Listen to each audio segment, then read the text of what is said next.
mucha tranquilidad saber que Dios ha cuidado también su palabra para nosotros.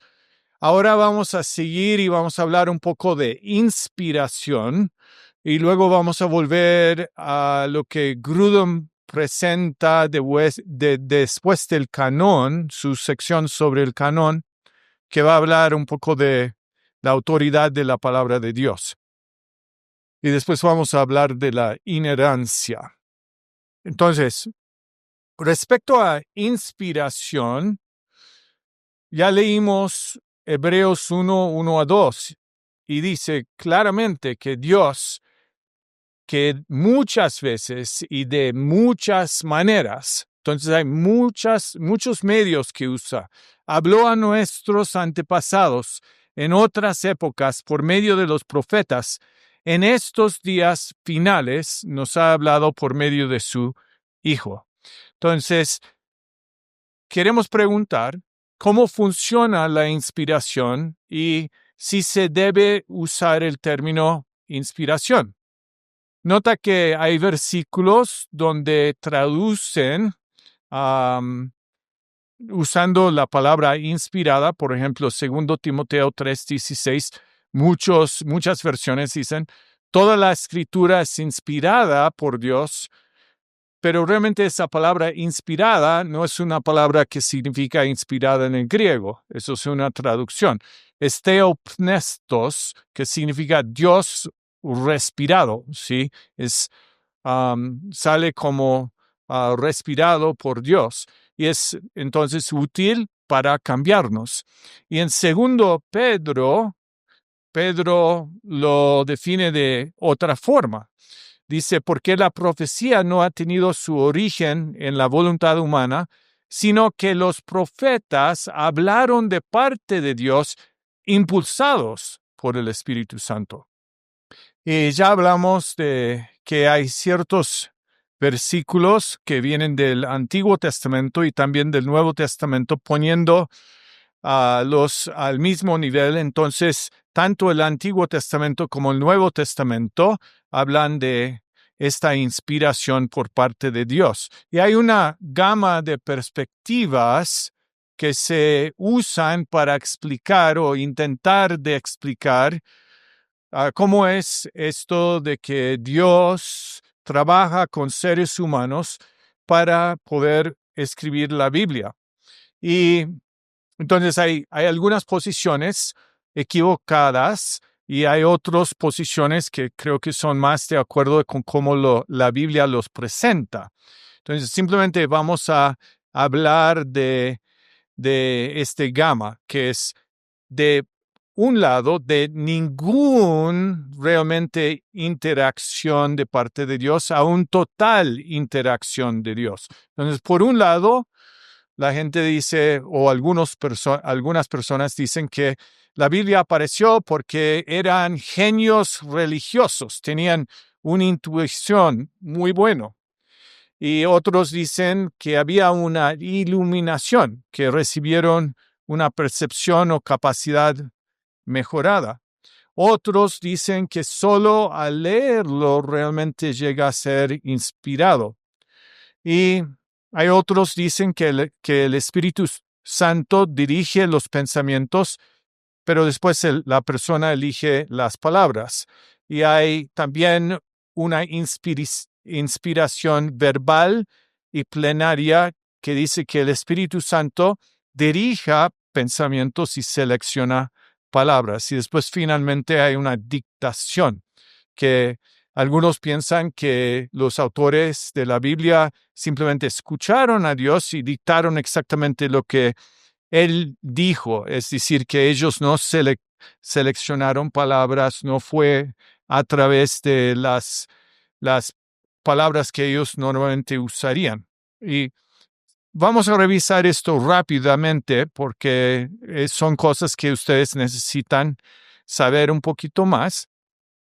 Entonces, volvemos al lado del gamma izquierdo. Entonces, hay un genio artístico que dice que es una habilidad normal o aumentada donde Dios utiliza las habilidades normales de los autores humanos como buenos redactores. Creo que la inspiración es mucho más que eso.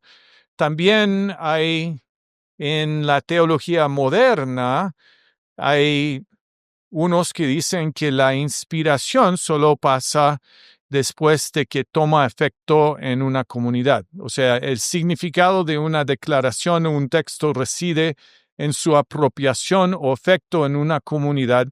Por eso lo que es inspirado es el efecto, sentimiento o acción que la Biblia les evoca en los oyentes a través del movimiento del Espíritu Santo en ese momento cuando están estudiándolo. Y eso tiene un montón de problemas porque básicamente quiere decir que el ser humano define lo que significa la Biblia y no Dios el que significa la Biblia. Hay también una inspiración conceptual, que quiere decir que el Espíritu Santo implanta o inspira ideas en la mente de los autores y que ellos después expresan esto según sus juicios, contextos y habilidades. Entonces los autores deciden casi todo de cómo escribirlo, simplemente tienen una idea y lo documentan. Y hay uno que es inspiración verbal y plenaria, que es la más, creo que, recomendada. Hay otra versión que vamos a ver enseguida, pero ves que dice que toda la escritura es inspirada por el Espíritu Santo y la inspiración extiende hacia la palabra y aún letra. Los autores humanos están activos y sus estilos y personalidades están evidentes en los textos bíblicos. Después, finalmente, dictación es un modelo mecánico. Los autores humanos son instrumentos pasivos que transcriban las palabras de Dios. Entonces, a veces sí, Dios dicta, pero muchas veces Él inspira a la persona, pero esas personas también están activos y normalmente sus estilos de escribir, sus palabras, su elegancia está utilizado. Por ejemplo, Hebreos en griego es muy distinto a otras partes del Nuevo Testamento. Tiene un griego distinto. Entonces es obvio que Dios estaba usando lo que ese autor sabía. Y Pablo, obviamente, escribe de una forma diferente a Pedro y escriben diferente a Lucas. Y es lo mismo en el Antiguo Testamento. Isaías escribe de una forma muy particular y Ezequiel de otra y Jeremías de otra forma y David también. Entonces, ¿cómo podemos hacer un entendimiento de esto? Igual como ya hemos hablado de la vid y las ramas como una relación orgánica entre nosotros y Jesús, también se puede pensar de la inspiración como algo orgánica. Es decir, que el Espíritu moldea y guía los autores para hablar según su propósito, pero manteniendo la integridad humana y todos los elementos lingüísticos de la escritura y trabajan entonces juntos, o sea, el Espíritu guiando y definiendo, pero usando todo lo particular de ese ser humano. Esto es un variante al modelo de inspiración verbal y plenaria. Bien, y creo que esa es una descripción muy linda de cómo funcionó normalmente la inspiración. Barth dice, en cuanto a la doctrina de inspiración, uno tiene que creerlo, pero además uno tiene que preguntar, ¿estoy esperando que en la Biblia Dios mismo me habla a través de esta escritura? Entonces, ese es un repaso muy rápido de inspiración, que es diferente, como vamos a ver en un rato, de la inerrancia. Bien. Entonces vamos a volver a las notas de Grudem. Notan que salté lo que Grudem habla sobre el canon. Eso es coherente y consistente con lo que yo dije recién, pero ustedes pueden leerlo igual con cualquiera de estas notas. Puedes ir a cosas que ha escrito Grudem o que ha escrito Berkhoff respecto a eso para más información. Entonces vamos a hablar de las 4 características de la escritura, empezando por la autoridad, que es súper importante tener en cuenta, y después vamos a hablar de la inerrancia. Entonces, respecto a la autoridad, la pregunta de fondo aquí es, ¿cómo sabemos que la Biblia es la palabra de Dios? Y hay una definición, entonces, que es que la autoridad de las Escrituras significa que todas las palabras en las Escrituras son palabras de Dios, de tal manera que descreer o desobedecer cualquier palabra de las Escrituras es descreer o desobedecer a Dios. Entonces, primero vamos a ver cómo todas las palabras en la Escritura son palabras de Dios. ¿Y por qué? Porque así lo dice el Señor. Repetidamente hay esa frase que es así dice el Señor. Y se evidencia que las palabras mismas son puestas por Dios en las bocas de las personas. Vamos a releer Deuteronomio 18, que es muy importante. Es una de las cosas donde hay una tipología explícita entre lo que se dice en el Antiguo Testamento y Jesús, porque Jesús es el profeta a venir, y entonces todos los profetas de alguna forma apuntan a Jesús, que es ese profeta a venir. Deuteronomio 18 y después los de Jeremías. Entonces, otra vez, Dios activamente usa a los profetas y es Él mismo que pone sus palabras en su boca. Jeremías. Y esto es la próxima es de Jeremías, hablando de una persona que dice ser profeta, pero no lo es. ¿Sí? ¿Ves la importancia de hablar las palabras de Dios en nuestras mismas vidas? Tenemos que escuchar y tenemos que tratar de buscar la mayor coherencia entre nuestros pensamientos, nuestro hablar, porque no queremos decir cosas que son en contra de lo que el Señor quiere. Sí. Entonces, Dios habla continuamente y habla también a través de los profetas. Entonces nota cómo él sigue hablando a través de un montón de profetas en los siguientes versículos. Entonces, muy, muy importante reconocer estas palabras que Dios habla a través de estos profetas. Y aún en el Nuevo Testamento hay muchos pasajes que indican que los escritos del Antiguo Testamento se consideraban palabras de Dios. Ya hemos leído 2 Timoteo 3:16, que dice que toda la escritura es inspirada por Dios. ¿Qué escritura? Cuando Pablo escribió a Timoteo, ¿tenían todo el Nuevo Testamento como recién hablamos? No, ¿cuál escritura es? Es el Antiguo Testamento. Toda la escritura, hablando particularmente del Antiguo Testamento, es inspirada por Dios. Noto una cosa que ocurre antes de este versículo 3:16. Dice que Pablo, escribiendo a Timoteo, dice que Timoteo aprendió la Biblia ¿de quién? De su abuela y de su mamá, ¿sí? Entonces, y que eso lo que él escuchó es para hacerlo sabio para la salvación. Entonces pregunto, la palabra, las escrituras que la mamá y la abuela, ¿por qué no el papá? Porque el papá de Timoteo era griego, ¿sí? Entonces, el papá no enseñó, parece, pero la mamá y la abuela sí. Entonces, ellas eran mujeres. ¿Cómo le enseñaron? Dado que la mayoría de las mujeres en ese momento no leían.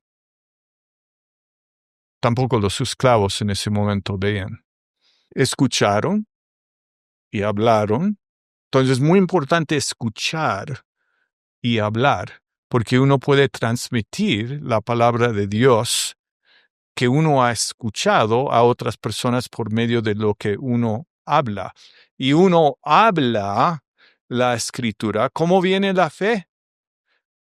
La fe por el oír y el oír por la palabra de Cristo. Entonces es importante, es muy interesante ese versículo, porque yo lo hubiera escrito, la fe viene por el leer, y el leer por la palabra de Cristo. Pero no dice eso, dice la fe viene por el oír, tanto en forma escrita como en forma hablada. Entonces, muy importante que nosotros hablamos la palabra de Dios.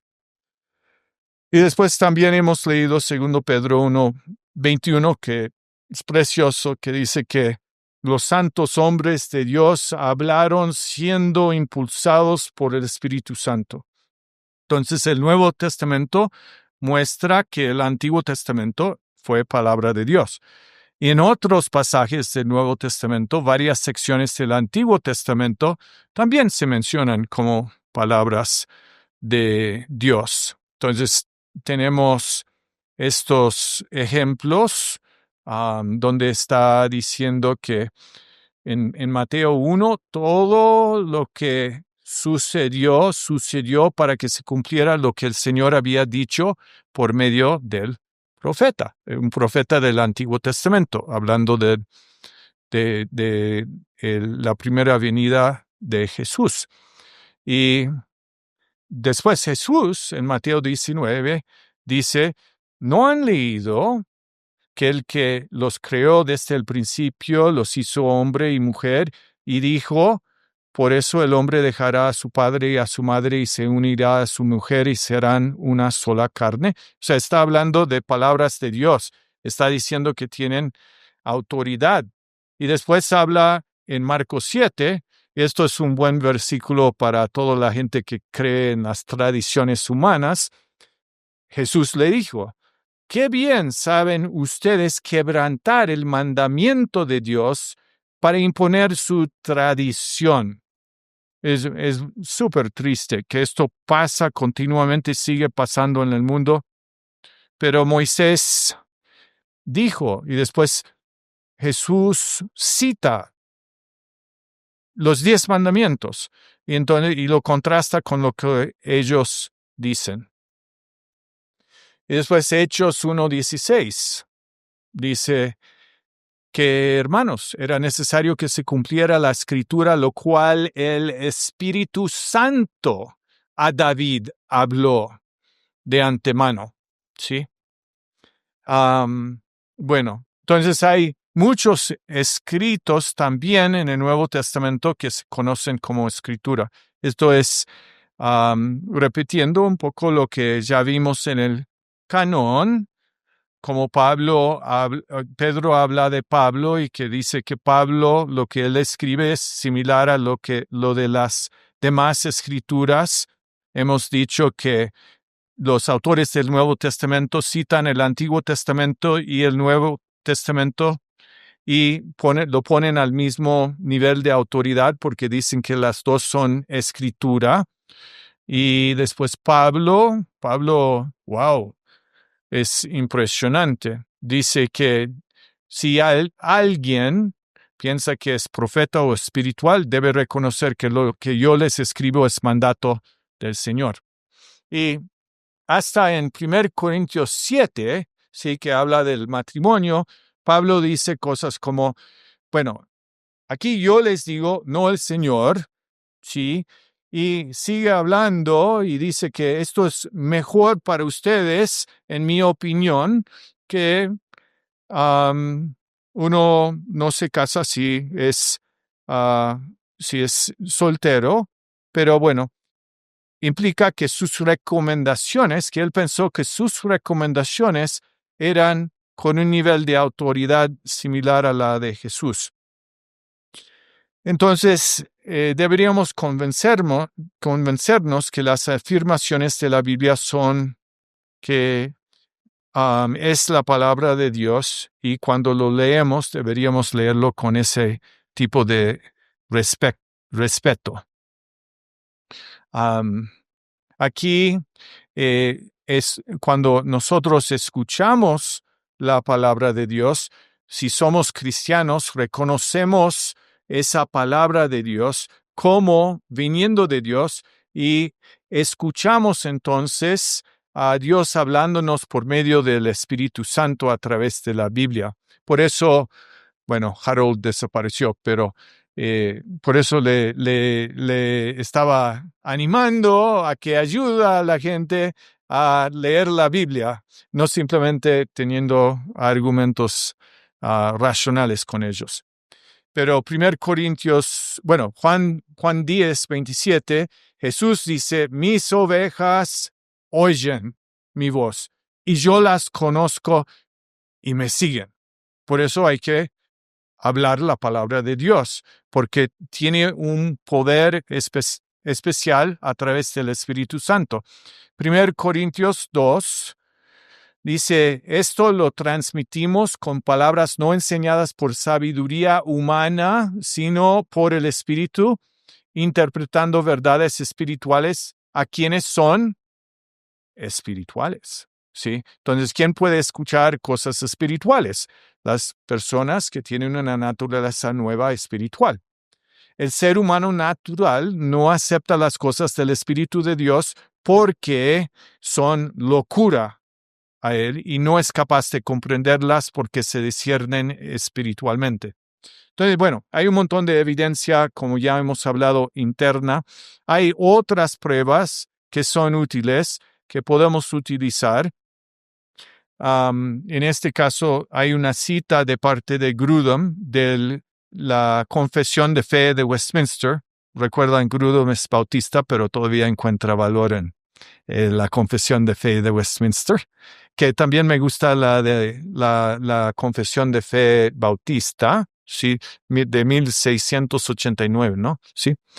Bien. Confesión de Fe de Westminster va a decir lo siguiente. Es muy importante lo que están diciendo, porque están diciendo que es fabuloso y leíste muy bien, gracias. Pero están diciendo que es fabuloso la Biblia. Hay que disfrutarlo, hay que observarlo, hay que deleitarnos en esa Biblia, hay que decir, wow, esto simplemente es extraordinario, pero nota lo que dice en el segundo párrafo, que a menos que el Espíritu Santo da testimonio por medio de esa palabra en nuestros corazones, no es eficaz, ¿sí? Entonces, por eso, cuando vemos la Escritura da testimonio de sí misma y no se puede probar que sean palabras de Dios apelando a ninguna autoridad superior. O sea, eso es muy importante. Otra vez, que es uno de los presupuestos de la Biblia que nunca defiende que la Biblia es la palabra de Dios. ¿Por qué? Porque Dios lo dice, porque Él es superior, Él lo define y Él contundentemente dice, hay que escucharme. Y no hay otra persona que puede agregar a lo que Dios ya ha dicho. Entonces, a veces la gente dice esto es un argumento circular, que deberíamos creer la Biblia porque la Biblia dice que la Biblia es la palabra de Dios.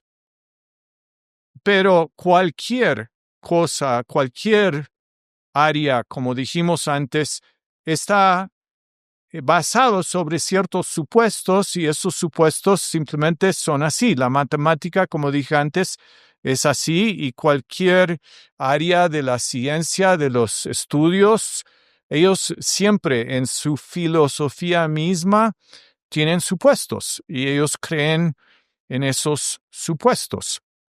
Entonces, todo argumento es circular en sus supuestos. Pero la Biblia tiene a Dios definiendo que es su palabra. Entonces, Grudem reafirma que esto no implica que la dictación, y espero que lo que revisamos de la inspiración les ayude a entender lo que está diciendo Grudem. Esto no implica que la dictación por Dios sea el único medio de comunicación. Entonces, todas las palabras de la Biblia son palabras de Dios. Pero cuando decimos que son palabras de Dios, el proceso de creación de las Escrituras, ¿sí? No es un proceso completamente, o sea, involucra a hombres. Entonces, la Biblia habla de diferentes tipos de procesos, no habla de solamente una manera a través del cual Dios comunicó a los autores bíblicos lo que se quería decir. Eso ya leímos Hebreos 1:1, que dice, hace mucho tiempo, en muchas ocasiones y de muchas maneras, Dios habló por medio de las profetas. Entonces Dios mismo está reconociendo que hay muchas formas que Él usó para que la Biblia resultara como la palabra de Dios.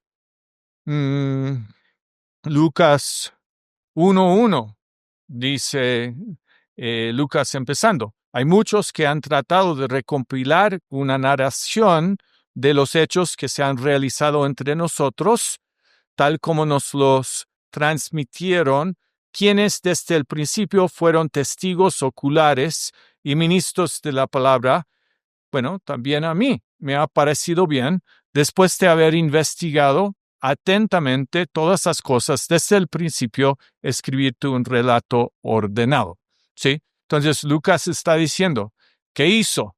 ¿Él escuchó directamente? No, pero él fue a la gente que sí escuchó, él los escuchó y lo documentó. Y ahora lo tenemos como parte de la Biblia.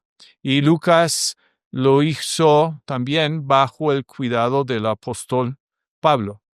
Entonces, ya que la Biblia es la palabra de Dios, descreer o desobedecer cualquier palabra de la Escritura es descreer o desobedecer a Dios. Ahora, Jesús muy amablemente, muy sinceramente, habla la verdad. A veces la verdad es un poco desafiante y él dice a sus discípulos que cómo puede ser que no creen lo que ellos saben del Antiguo Testamento. Él les dice, oh insensatos y tardos de corazón. Sí. Para creer todo lo que los profetas han dicho. ¿Sí?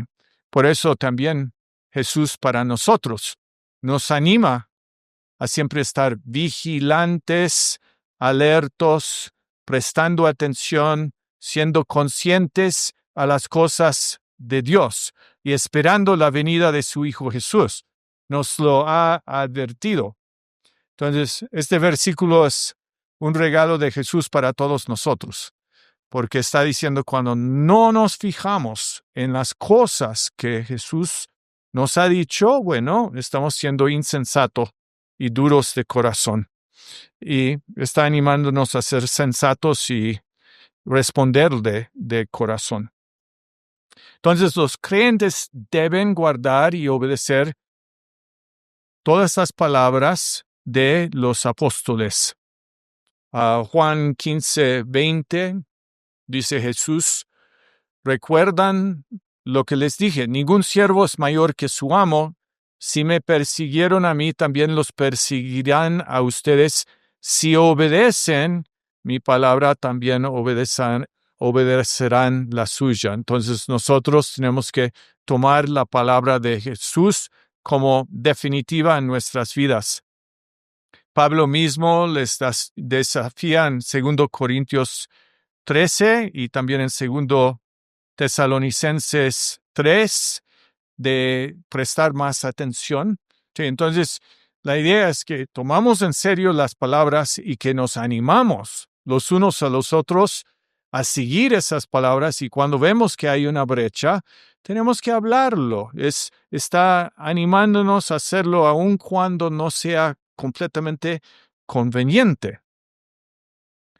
Segundo Pedro 3, está Pedro que está diciendo, yo siempre voy a recordarles lo que dijeron los santos profetas y el mandato del Señor y Salvador transmitido por sus apóstoles. Entonces, las escrituras en sí mismas son completamente verdaderas porque Dios no mienta nunca.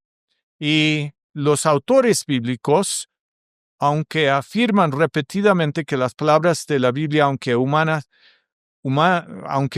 son palabras de Dios, para nosotros es apropiado examinar los textos bíblicos que hablan sobre la naturaleza de las palabras de Dios y aplicar eso a las palabras de toda la Escritura.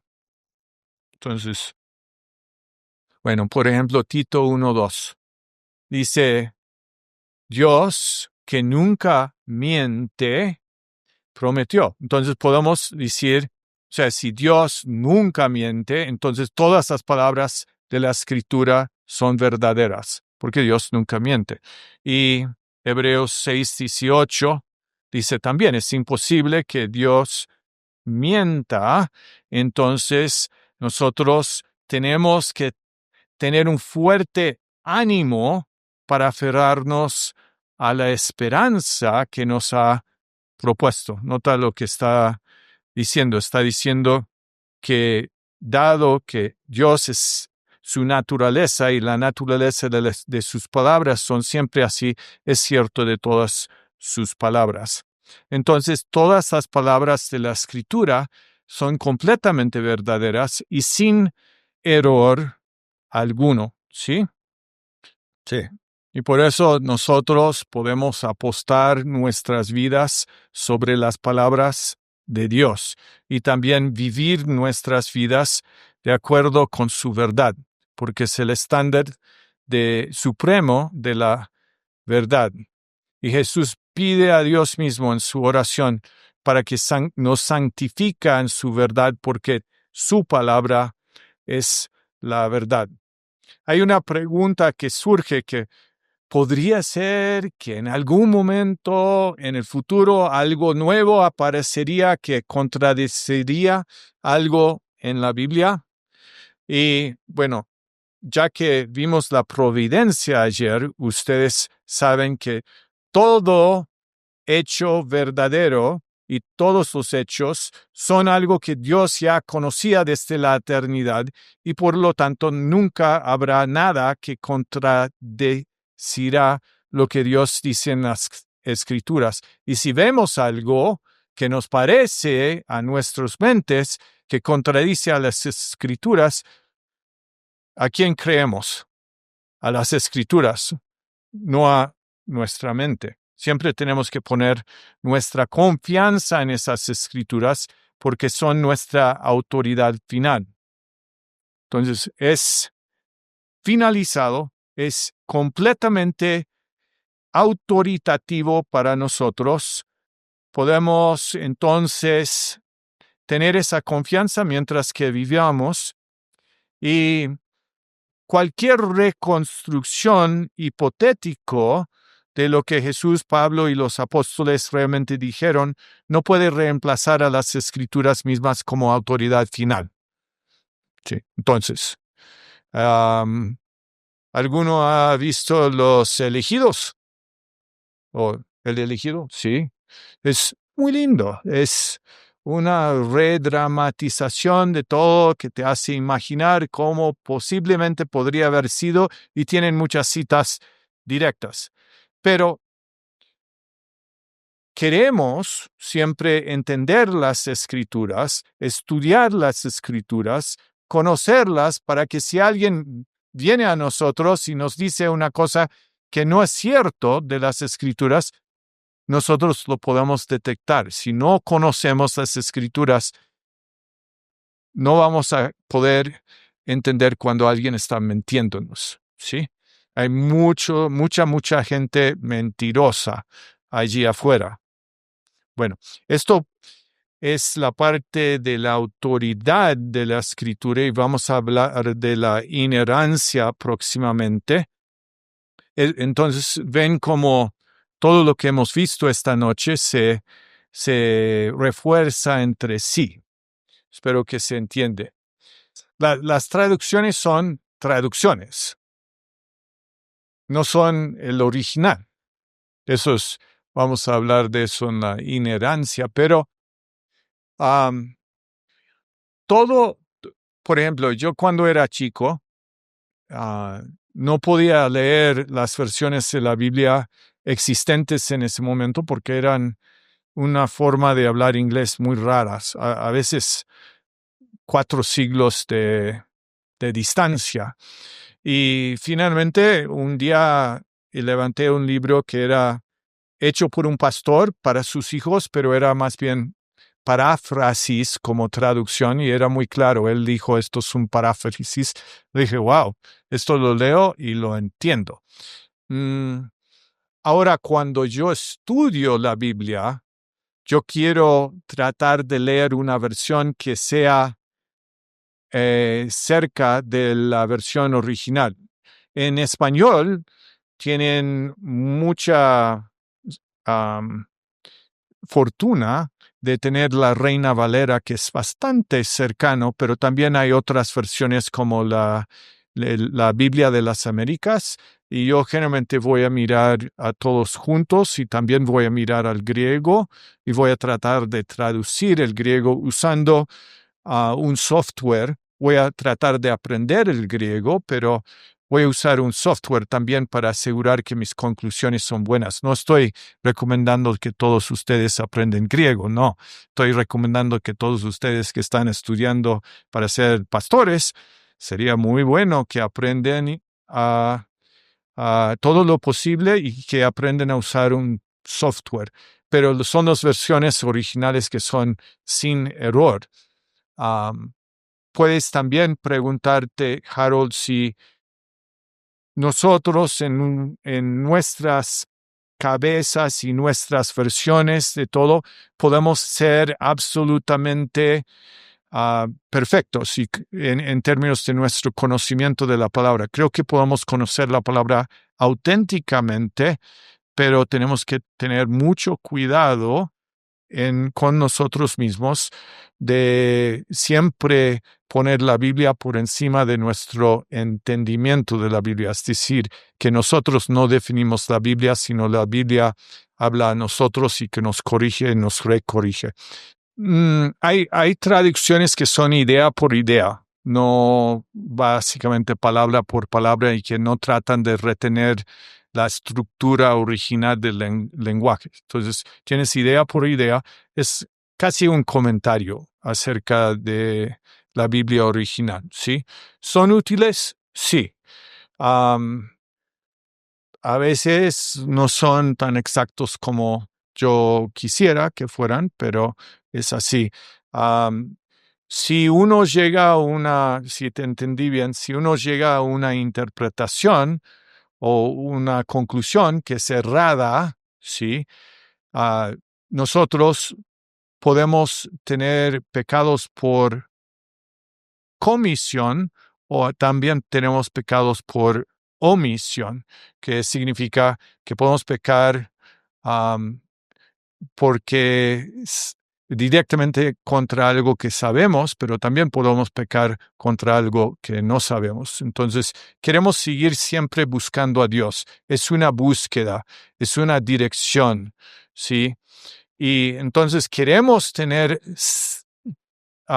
obediencia y queremos tener santidad, pero es la búsqueda y la dirección que nos va a ir llevando hacia Dios. Y ves eso en la vida de los discípulos, pobrecitos. O sea, un grupo de personas que ninguno de nosotros hubiera elegido para ser seguidores y construir una iglesia. Sin embargo, Jesús los identificó, pasó tiempo con ellos, mucho tiempo, trató de ayudarlos, ellos terminaron traicionándolo. Aún Pedro, después de mucho tiempo de estar siguiendo a Dios, hizo errores con las Gálatas, por ejemplo. Y bueno, pero Pedro era humilde. Tenemos que ser humildes cuando llegamos a un mejor entendimiento de las Escrituras y tenemos que arrepentirnos. Las traducciones realmente son muy buenas, ¿sí?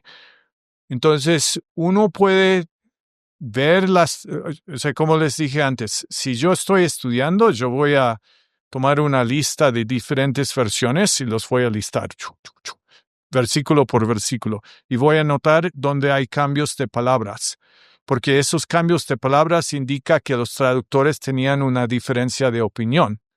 Y después voy a mirar el griego.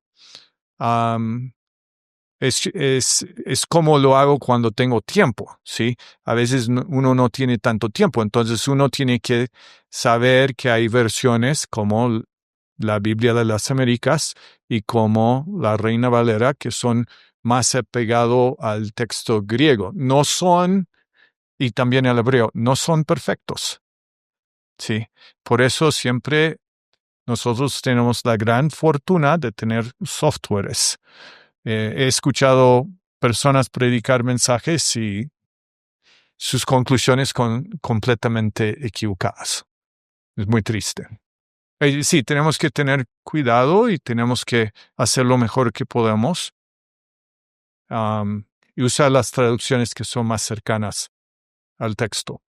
Pero podemos confiar en las traducciones, son buenas traducciones, los traductores han hecho un buen trabajo.